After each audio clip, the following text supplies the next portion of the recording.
Estamos juntos, conectados em culto ao Senhor, conectados juntos para crescermos na palavra de Deus. É um tempo que nós somos chamados ainda mais para a conexão.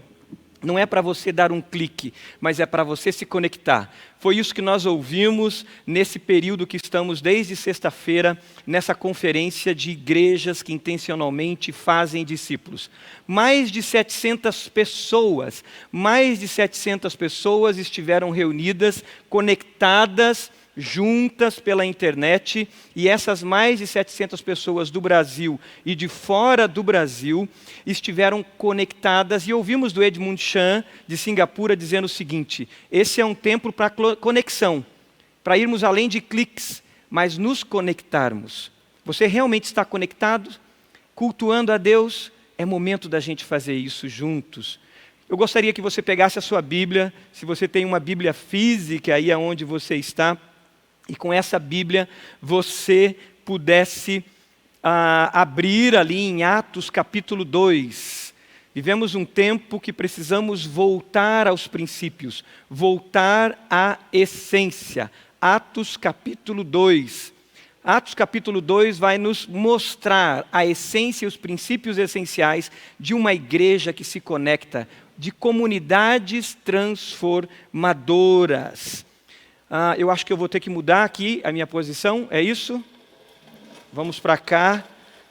Isso, tempo de se movimentar e a gente se adaptar às novas realidades. É isso que está acontecendo na sua vida? Você está sendo obrigado, repentinamente, a ter que mudar, a ter que se movimentar, porque de repente as coisas acontecem, as mudanças acontecem repentinamente? Esse é o mundo que nós entramos agora, queridos. O novo normal. Nós estávamos nos acostumando a voltar aos nossos cultos presenciais.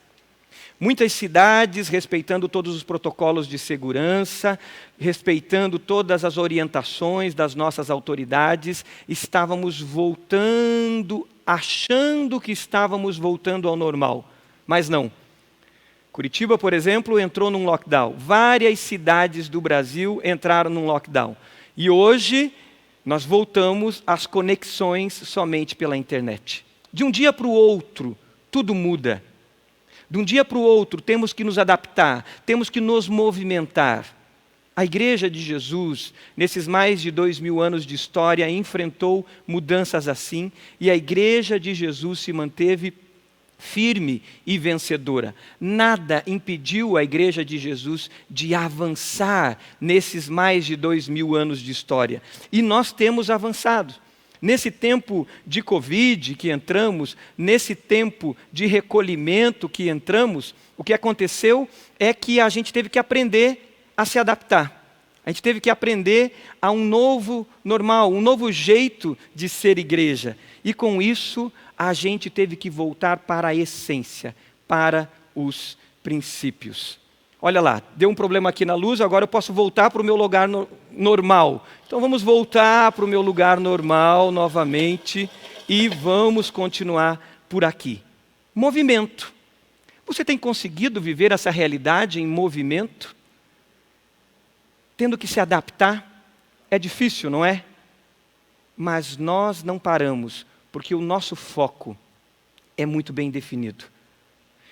E a palavra de hoje, ela vai nos chamar para isso, para sermos uma igreja discipular, uma igreja que volta para a sua essência lá quando Jesus reúne aqueles primeiros discípulos, e reunindo aqueles primeiros discípulos, Jesus estabelece fundamentos que fariam com que a igreja avançasse nesses mais de 2000 anos de história. Essa semana passada, na verdade, eu saí para um encontro onde nós estávamos ali com alguns grupos, respeitando todos os protocolos de segurança. Nesse encontro, a gente ia conversar. E no caminho desse encontro, eu tive que passar em frente a um shopping. Fazia quase um ano que eu não entrava num shopping, aprendi a comprar tudo pela internet. E aí entrei naquele shopping para comprar um presente muito rápido. Entrei rapidamente, com máscara, respeitando todas as regras, e fui para comprar aquele presente. No caminho, eu ouvi uma música cristã. O shopping que eu entrei é um dos mais luxuosos de Curitiba, estava no caminho daqui de onde eu moro para Santa Felicidade. E aí eu falei, uma música cristã? Estranho, já ouvi músicas cristãs em lojas populares, nas ruas, em alguns ambientes, mas nunca num shopping luxuoso. Voltei e vi que era um restaurante fino dentro daquele shopping, e a música estava tocando, mas mais do que aquele pianista tocar uma música cristã, as pessoas estavam acompanhando a música. Várias pessoas, não muitas, mas várias pessoas estavam acompanhando a música. A sensação que eu tive é que elas pararam naquela hora. E eu vi até algumas balbuciando aquela música. Na década de 80 e década de 90, se nós falássemos que nós entraríamos em shoppings, e principalmente shoppings luxuosos, restaurantes finos, e de repente, após uma música de MPB, iria tocar uma música cristã, alguém ia dizer, não, isso não vai acontecer, isso é quase impossível. Mas de uma forma geral, nós estamos vendo as pessoas tendo um contato com o Evangelho, e isso tem se expandido muito. Mas a pergunta que ficou na minha mente, após eu ouvir aquela música cristã e ver as pessoas ali, algumas balbuciando a música, é: será esse um sinal de avivamento? E naquele momento eu me lembrei que, ultimamente, nos últimos 10 anos, eu tenho ido a restaurantes, panificadoras, para ter tempo de vida na vida com as pessoas que eu tenho uma caminhada discipular. E eu tenho visto outras pessoas sentadas ao meu lado, também conversando, algumas até com uma Bíblia aberta. E elas estão conversando, já veio pessoas orando juntas em restaurantes. Recentemente eu caminhava no parque e vi uma pessoa orando pela outra com a mão sobre o ombro da outra. Será isso um sinal de avivamento? O que nós vamos meditar hoje é quais são os fundamentos, quais são os princípios que mostram realmente que nós vivemos mais do que alcance, mas sim avivamento. Mais do que multidões, mas sim discípulos verdadeiros de Jesus. A palavra de hoje é uma palavra para você, uma palavra para mim, uma palavra de despertamento para os princípios essenciais, para que a gente vá além de um clique, como disse Edmund Chan, para que a gente vá além de multidões, e a gente de fato viva uma igreja que intencionalmente faz discípulo, uma igreja discipular. Então abra sua Bíblia comigo lá em Atos capítulo 2, Atos capítulo 2, e você vai ler comigo versículo 42 em diante. Atos capítulo 2, versículo 42 em diante. Vamos meditar nesse texto. Esse texto nos apresenta essa igreja discipular. Esse texto nos apresenta os princípios essenciais do que é um avivamento, do que é uma igreja fundamentada em princípios que a levam intencionalmente a fazer discípulo. Atos 2,42 diz assim: eles se dedicavam ao ensino dos apóstolos e à comunhão, ao partir do pão e às orações. Todos estavam cheios de temor e muitas maravilhas e sinais eram feitos pelos apóstolos. Os que criam mantinham-se unidos e tinham tudo em comum, vendendo suas propriedades e bens, distribuíam a cada um conforme a sua necessidade. Todos os dias continuavam a reunir-se no pátio do templo, partiam o pão em suas casas e juntos participavam das refeições com alegria e sinceridade de coração, louvando a Deus e tendo a simpatia de todo o povo. E o Senhor lhes acrescentava diariamente os que iam sendo salvos. Aqui nós temos um registro, uma narrativa desses primeiros discípulos de Jesus, vivendo um avivamento, vivendo um estilo de vida discipular na sua essência, aquilo que eles tinham recentemente aprendido com Jesus, na comunidade discipular de Jesus, como discípulos de Jesus, agora eles estavam vivendo ali na prática, com muitas pessoas sendo alcançadas e o evangelho se multiplicando em bênção sobre vidas. Aqui nós vemos o núcleo essencial do que é igreja. Mateus capítulo 16, Jesus diz pela primeira vez a palavra igreja.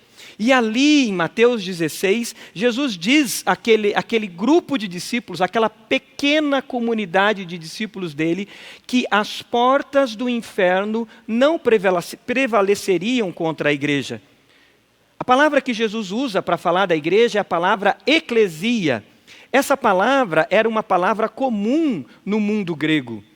Jesus não usa a palavra sinagogue, Jesus não usa a palavra templo, Jesus não usa a palavra ágora, que também era comum no mundo grego. Jesus traz uma palavra que tem um significado e nos apresenta algo muito importante no propósito da igreja. Jesus traz a palavra eclesia. E ele diz sobre esta eclesia, a minha igreja, as portas do inferno não prevalecerão contra ela. E depois, em Mateus capítulo 28, Jesus dá um comissionamento. Mateus 28, Jesus dá um mandato para essa igreja. Jesus dá um mandato para essa comunidade de discípulos.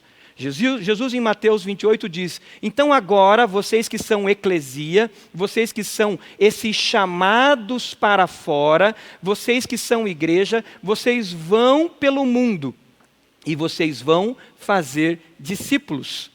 Vocês agora vão por todo o mundo e farão discípulos, comunidades de transformação que vencerá as portas do inferno. Eu queria que você parasse comigo um pouco, rapidamente, na palavra igreja. Essa palavra eclesia que nós apresentamos, que Jesus trouxe do mundo grego, ela tinha um sentido muito importante. Vai aparecer na tela novamente para você a palavra eclesia. A palavra eclesia, ela queria dizer aqueles que são chamados para fora para decidirem o destino das cidades. No mundo grego, você estava em casa, tranquilo, fechado, e de repente passava um mensageiro pela rua e ele dizia: eclesia, eclesia.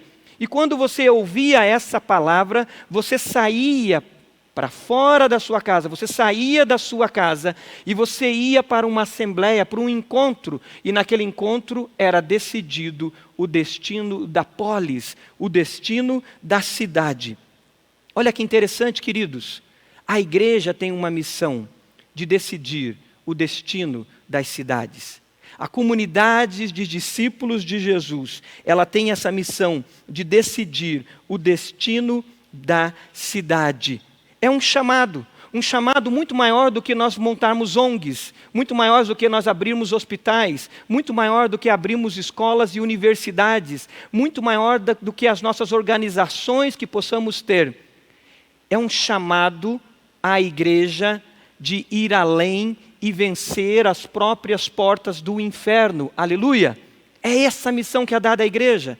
É muito bom quando nós abrimos ONGs, abrimos hospitais, universidades, e a igreja influencia e se coloca nas áreas de influência da sociedade. Porém, o chamado e o mandato à igreja de Jesus, o mandato para a minha vida e o mandato para a sua vida é muito maior do que dessas organizações. Nós temos uma missão que rompe as portas do inferno, uma missão que mexe nas estruturas de uma sociedade, nos pecados estruturais, nas amarras diabólicas que estão na vida de pessoas e comunidades. Você tem vivido isso? A experiência de ser igreja, comunidades de transformação? Esse é o chamado para todos nós. Agora, como se dá isso? Eu quero apresentar nesse texto, nós vamos ver 3 fundamentos dessas comunidades de transformação e 3 dimensões dessas comunidades de transformação que nós lemos aqui em Atos capítulo 2. 3 fundamentos, anote aí, escreva no teu chat. 3 fundamentos e 3 dimensões da comunidade, da igreja de Jesus, de uma igreja discipular, dessas comunidades de transformação. O primeiro fundamento dessas comunidades de transformação, do ser eclesia, do ser igreja, é que ela está fundamentada na doutrina. Olha que interessante, o versículo 42 diz que ela está fundamentada na doutrina dos apóstolos. Doutrina dos apóstolos. Temos um fundamento temos uma base. Para sermos comunidades de transformação e crescermos com maturidade, precisamos então de fundamentos sólidos e não de meia verdade. Olha que interessante. Um grande movimento de avivamento acontece ali em Atos capítulo 2. As pessoas começam a se converter rapidamente. De repente são 3.000 pessoas convertidas, de repente 5.000, e isso vai se multiplicando muito rápido. Jesus mesmo já havia dito à sua comunidade de discípulos que o joio também seria semeado no meio do trigo, e o joio cresceria. Os apóstolos, como fundamento, como base, se reúnem e estabelecem fundamentos doutrinários.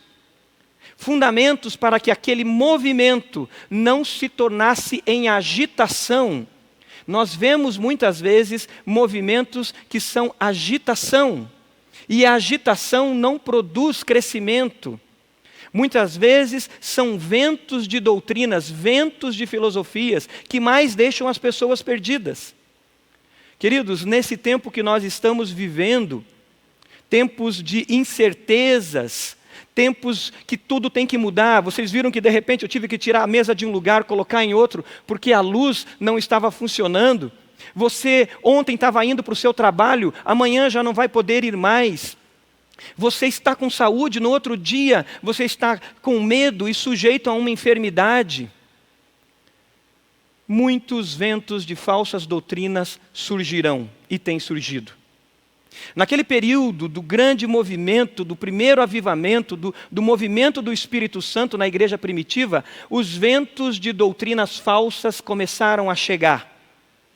Se você estuda a história da igreja no primeiro século, você vê o gnosticismo crescendo, você vê falsas doutrinas de todos os tipos surgindo.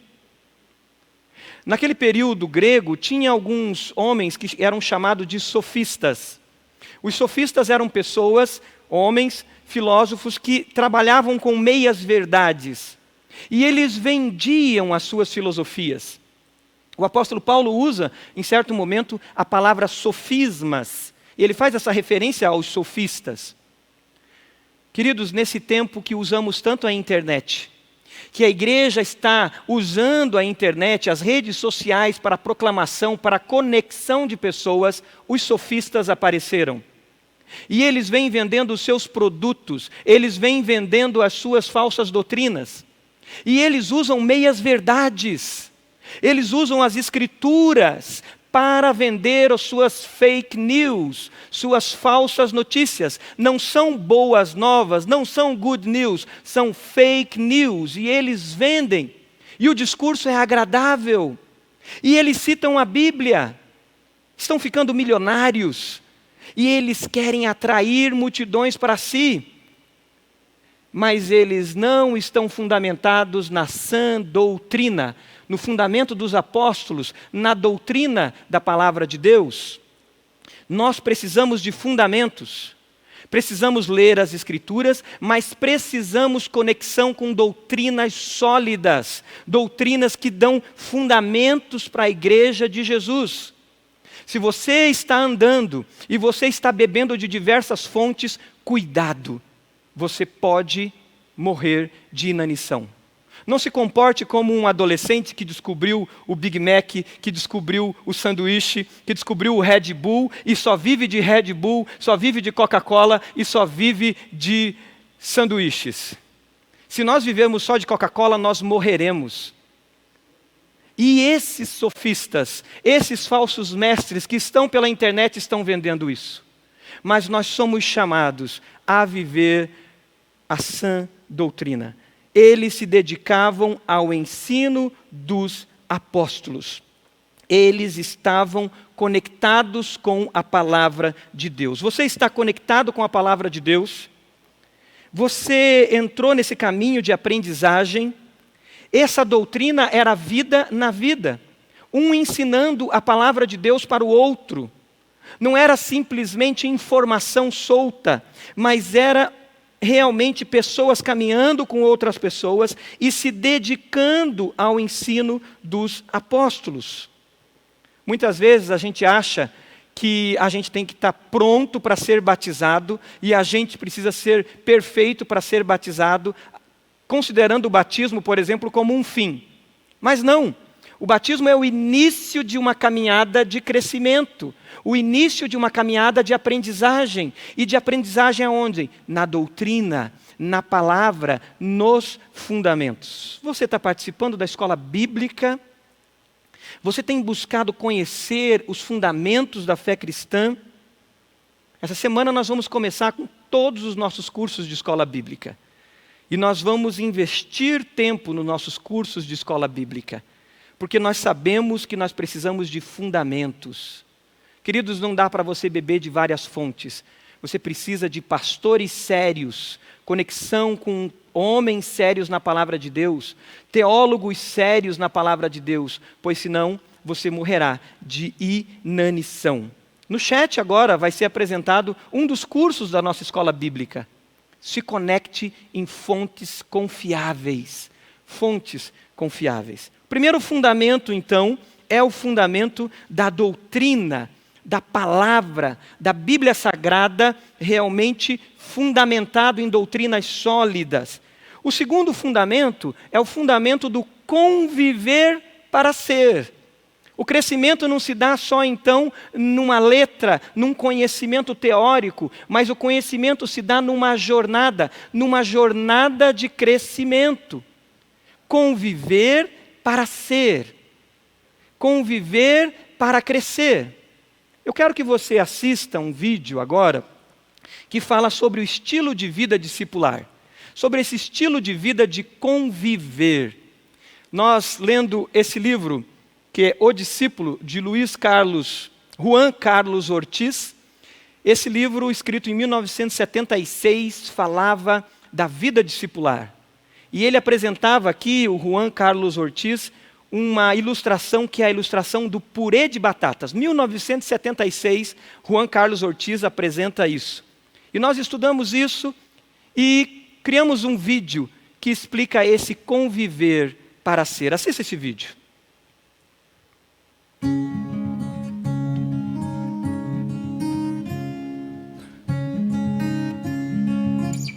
Cozinha é um lugar muito especial. Especial na vida das famílias, porque muitas vezes é ali no calor da cozinha que a gente consegue conversar sobre coisas muito íntimas. Muitas vezes é na cozinha que pai, mãe e filhos conseguem conversar e descobrir verdades que fazem toda a diferença na história dos filhos e na história da família. Queria bater um papo com você sobre vida discipular e como essa história pode mudar a história da sua vida.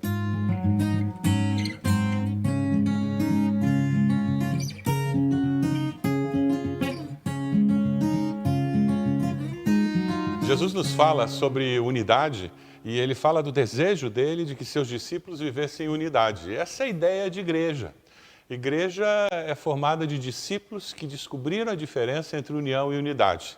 Quando nós vemos um saco de batatas e vemos purê, nós começamos a entender o que Jesus tinha em mente quando ele fala sobre união e unidade. Ele diz, eu quero que os meus discípulos sejam um, para que todos creiam.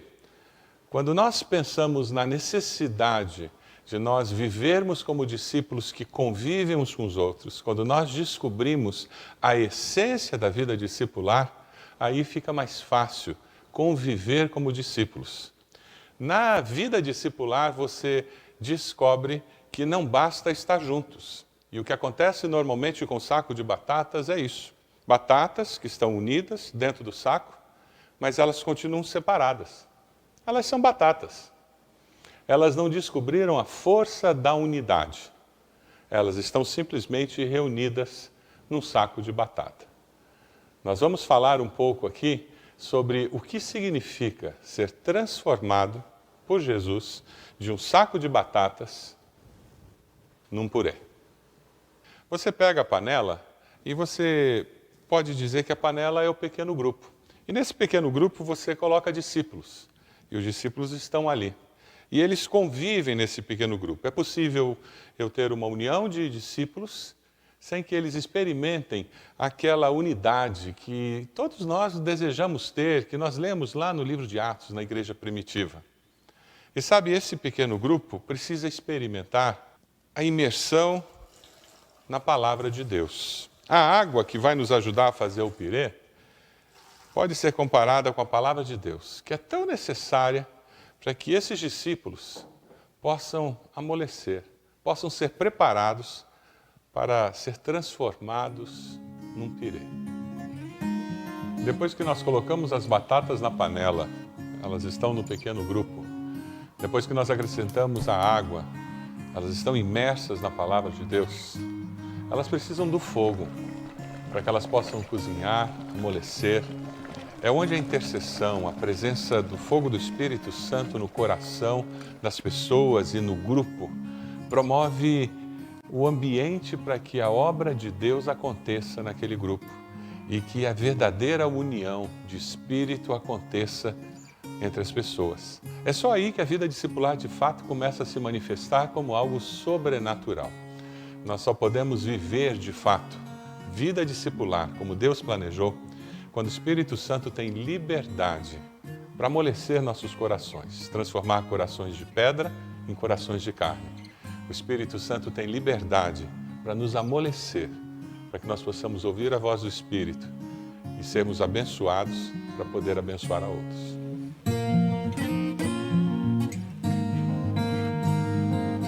É interessante porque quando nós experimentamos essa mutualidade da vida do discípulo que quer abençoar outros, nós começamos a experimentar o que acontece na arte de fazer um purê. Você colocou a batata na panela, ela foi aquecida pelo fogo, e aquele fogo da intercessão vai amolecendo o coração.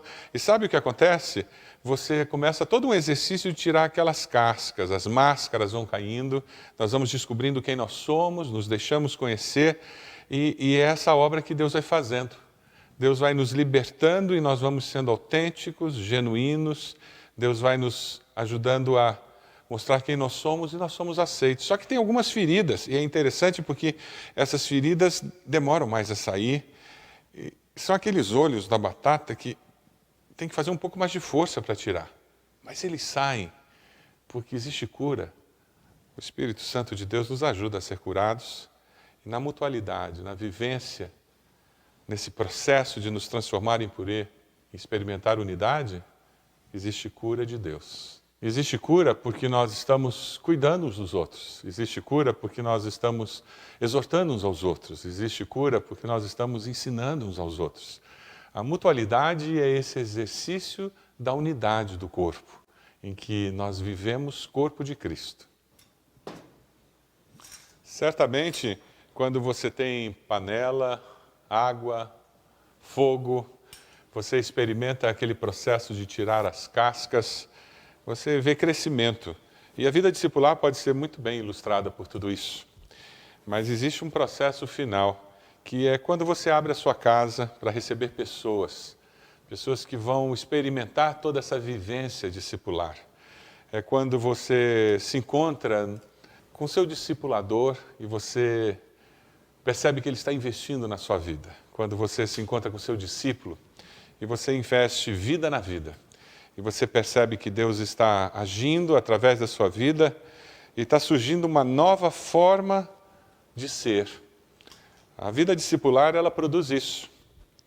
Da antiga forma, surge uma nova forma de ser, que tem a ver com o agir de Deus.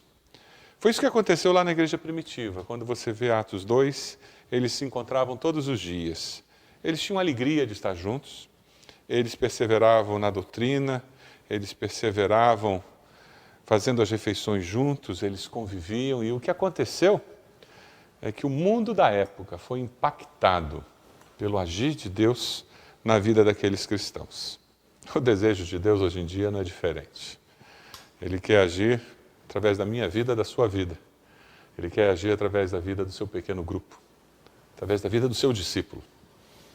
E o nosso desafio é que a sua vida, a minha vida, a vida do seu discípulo, a vida do seu pequeno grupo, tem um impacto tremendo, transformando a nossa sociedade. E nós chegamos aqui, o purê está pronto.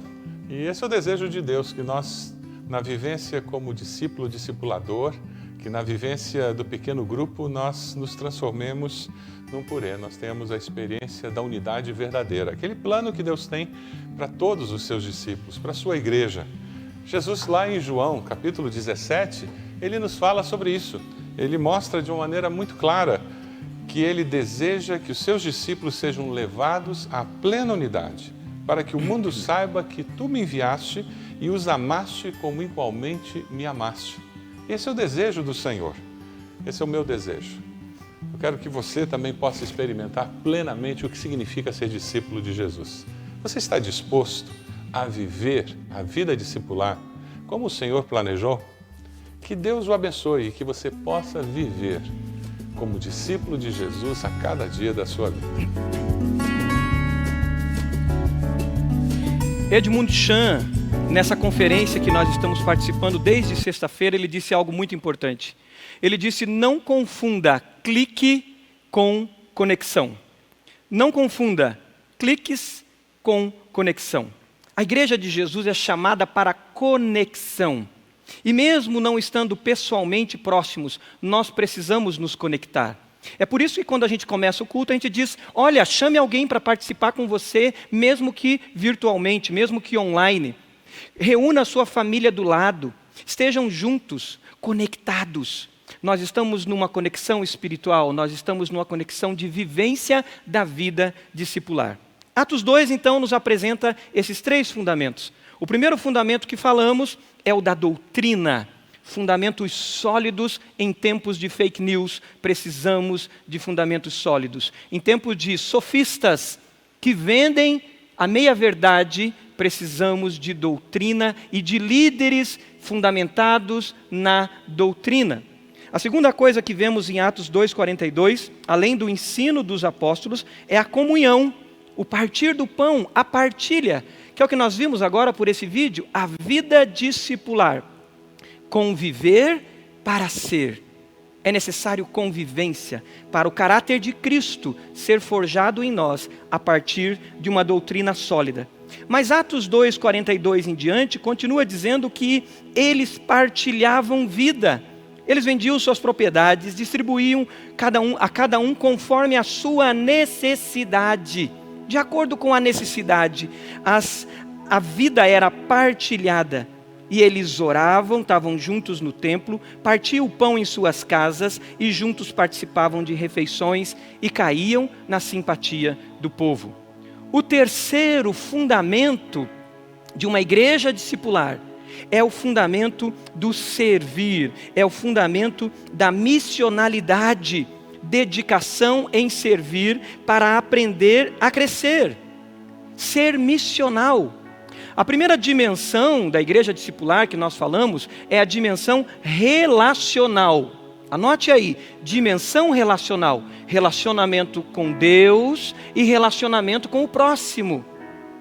O tempo do recolhimento, o tempo de Covid, é um chamado a um recolhimento para aprofundar relacionamento com Deus. Mas também aprofundar relacionamento dentro de casa, fazendo das nossas casas o primeiro ambiente de discipulado. O segundo fundamento e a segunda dimensão da igreja discipular que nós falamos, então, é a comunhão, é a dimensão formacional, aonde nós crescemos na palavra, nós crescemos na doutrina, nós crescemos em fundamentos sólidos. Mas o terceiro fundamento é o do serviço. A terceira dimensão é a dimensão missional, quando nós fazemos como Jesus fez.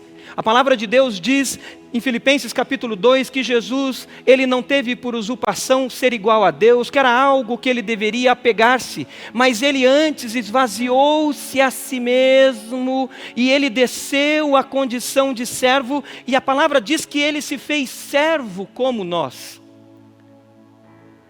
Queridos, esse tempo de Covid, esse tempo de recolhimento social, é o tempo da igreja alcançar o próximo de joelhos.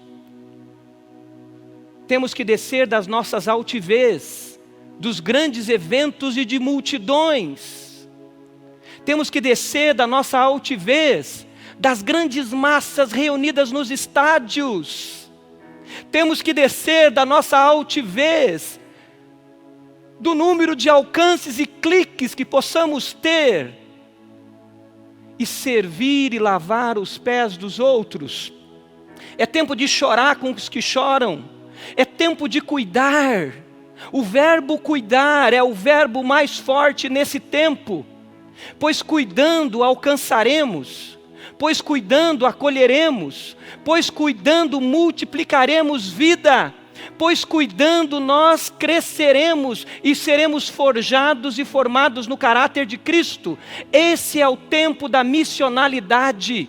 É o tempo de sermos servos e de lavarmos os pés uns dos outros.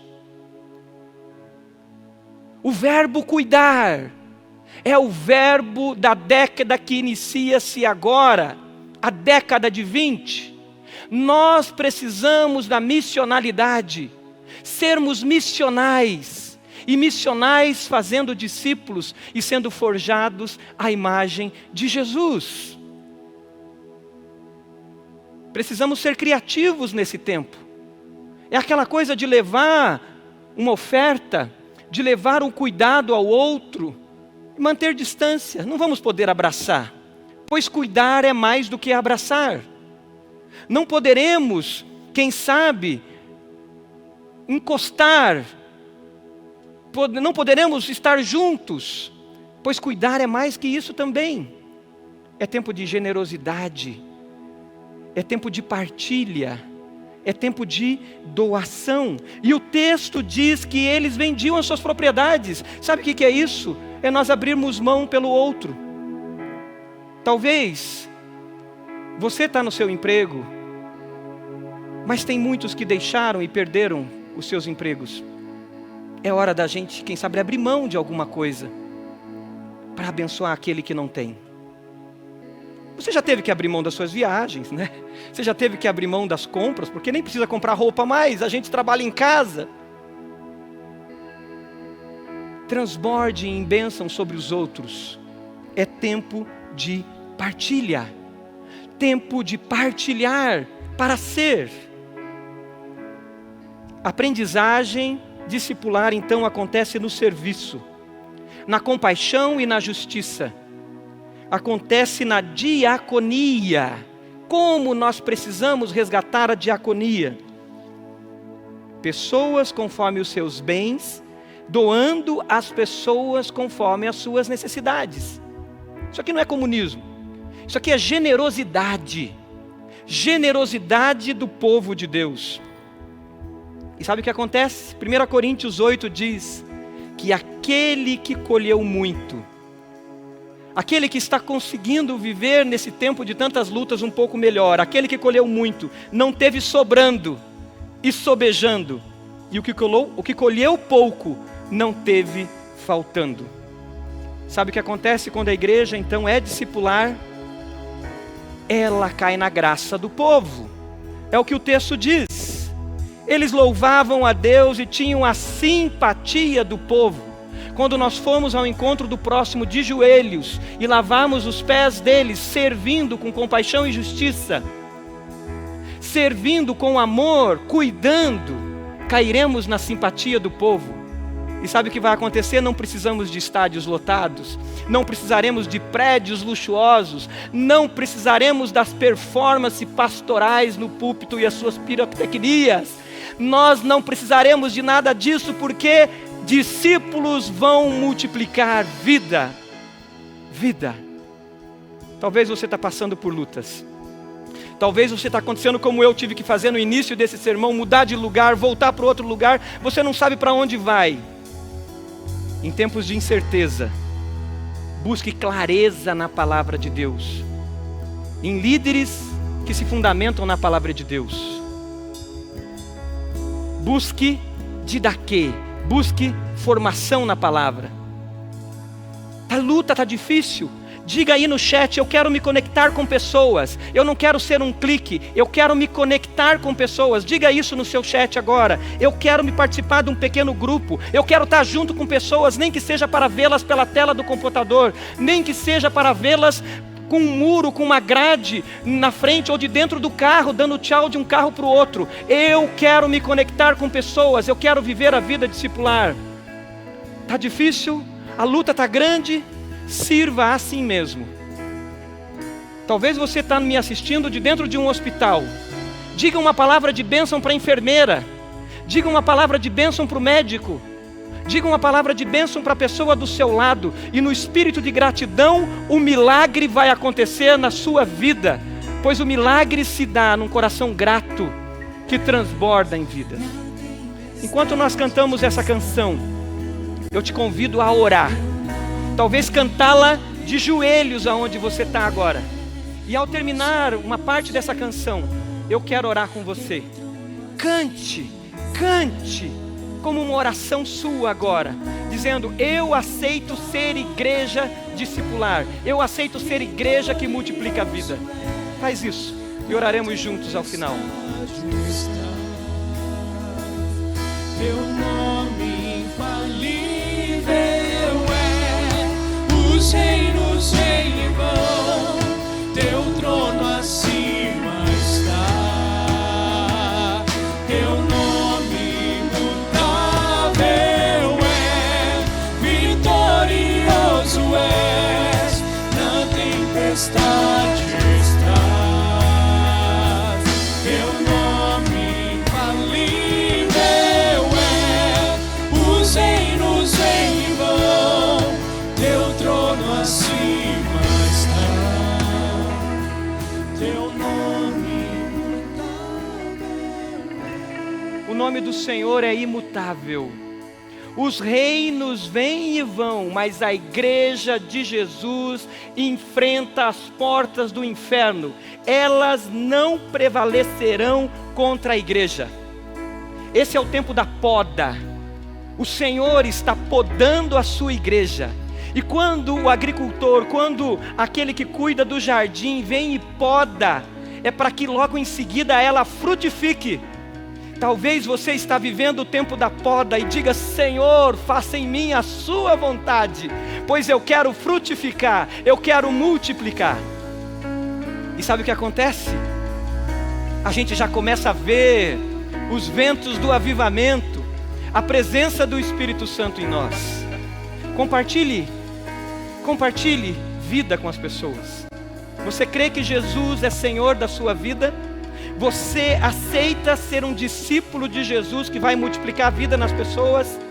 Então diga aí no chat agora: eu quero não ser somente um crente, eu quero ser um discípulo. Eu não quero simplesmente ser chamado de evangélico, eu quero ser um discípulo. Eu não quero simplesmente ser um batista, um presbiteriano ou um metodista, eu quero ser um discípulo. Diga: eu quero ser discipulado. Diga isso aí no chat agora. Diga isso e nós vamos falar contigo. Nós queremos conexão com você. Você está passando por lutas? Diga: eu quero me conectar a pessoas. Você não está na escola bíblica, você está bebendo de todas as fontes que a internet oferece? Diga: eu quero participar da escola bíblica. Criem, por favor, uma classe para mim. Líderes, pastores, mestres, eu quero me envolver, eu quero fundamentos sólidos. Diga isso. Feche seus olhos e eu quero orar por você, para que nós multipliquemos juntos. Igreja discipular, vida na vida, avivamento mais do que alcance. Se você quiser se ajoelhar onde você estiver, se ajoelhe. Se você quiser ficar de pé, mas eu quero que você se movimente aí na sua casa, aí onde você está, para orarmos juntos agora. Você pode abrir as suas mãos aonde você está. Eu vou estender as minhas mãos sobre essa câmera, sobre essa tela, para te abençoar, para que a bênção de Deus esteja sobre nós. Feche seus olhos. Pai amado, somos igreja do Senhor, somos povo seu. Não queremos ser multidão, não queremos ser cliques e métrica de alcance numa internet. Nós queremos ser discípulos de Jesus. Discípulos, Pai, que estão fundamentados na vida do Mestre, fundamentados em fundamentos apostólicos, em fundamentos de doutrina sólida. Nós queremos crescer como discípulos de Jesus. não somos multidão, somos discípulos conectados uns com os outros. Somos, sim, Pai, servos que lavam os pés uns dos outros. Faz-nos esses discípulos verdadeiros e multiplicadores. E esses que colocaram no chat agora, mandaram uma mensagem para o WhatsApp agora, dizendo que eles querem ser discípulos, querem ser discipulados, querem realmente caminhar crescendo na palavra, que eles sejam cheios do Teu Espírito Santo, para que o coração deles seja terra fértil, para receber a sua palavra, palavra sólida, comida sólida, para que eles cresçam e multipliquem em vida, na vida de outras pessoas. E que, Pai, nesse tempo, surja uma multidão, um exército de cuidadores, de servos, que vão servir essa sociedade de joelhos, lavando os pés dela, para que ela veja que há um povo que não depende de estruturas, mas depende de ser igreja, igreja de Jesus, que depende do seu Espírito Santo. É a bênção que pedimos sobre todos e declaramos sobre todos agora, em nome de Jesus. Você pode dizer amém aí? Diga amém, escreva isso no chat. Diga uma palavra de bênção aí no chat.